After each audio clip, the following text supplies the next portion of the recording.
எடுத்த காரியத்தில் வெற்றி பெறுவேன், எடுத்த காரியத்தில் வெற்றி பெறுவேன், எதிரியான சாத்தானை முறியடிப்பேன், எதிரியான சாத்தானை முறியடிப்பேன். இயேசு கூட வருவார், எல்லாவித அற்புதம் செய்வார். நம்ம இயேசு கூட வருவார், எல்லாவித அற்புதம் செய்வார். ஆமா, என்ன அருமையான பாடலுங்க. ரொம்ப அருமையான பாடல்மா. ஆமா, இன்னைக்கு என்ன கேள்வி கடல்?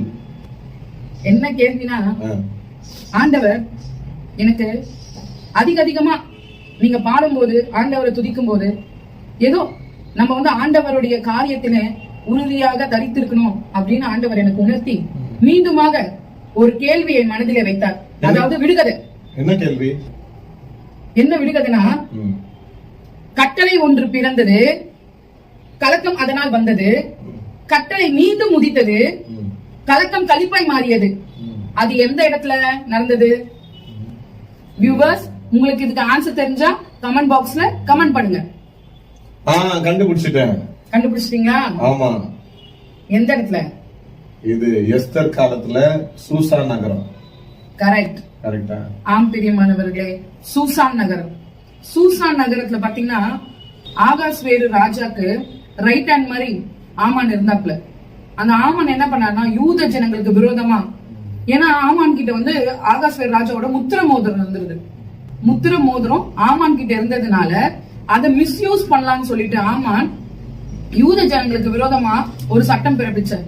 இதை கண்ட யூத மக்கள் எஸ்தர் மற்றும் மொர்தெகாய் என்ன பண்ணாங்கன்னா, ஒரு ஆலோசனை யோசிச்சு 3 நாள் உபவாசம் இருந்து, ரெட்டுடுத்தி தண்ணி கூட குடிக்காம அந்த மாதிரி ஒரு உபவாசம் இருந்து 3 நாள் கழிச்சு என்ன நடந்துச்சுன்னு பாத்தீங்கன்னா, அங்க ஒரு அற்புதம் நடந்தது. ஏன்னா ஆண்டவர் அவர்களோடு இருந்தார். அந்த இடத்துல என்ன அற்புதம் நடந்தது?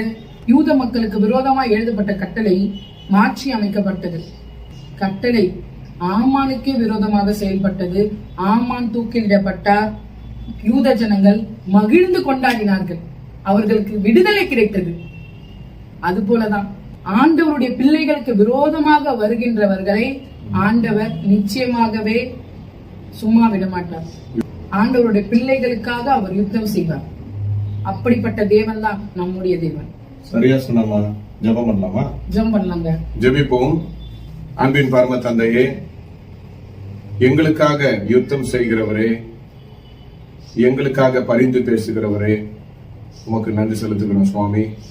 ஆண்டவரே, உம்முடைய பிள்ளைகளுக்கு எதிராக வருகின்ற சத்துருக்கள் ஒரு வழியாய் வருகிறவர்களை 7 வழியாய் அவர்கள் ஓடும்படி நீ செய்கின்ற தெய்வமாய் இருக்கிறீர் சுவாமி. இப்பொழுதும் கூட கர்த்தாவே, இதை பார்க்கிற உம்முடைய பிள்ளைகளுக்கு விரோதமாய் சத்ருவாக யாரெல்லாம் எழும்பி இருக்கிறார்களோ, உம்முடைய பிள்ளைகளுக்காக நீ யுத்தம் பண்ணி ஜெயத்தை உண்டு பண்ண வேண்டும் என்று ஜெயம் தரும் ஜெய கிறிஸ்துவின் நாமத்தினாலே ஜெபிக்கிறேன். ஜெபம் கேளும் ஜீவனுள்ள நல்ல பிதாவே. ஆமென். Have a nice day.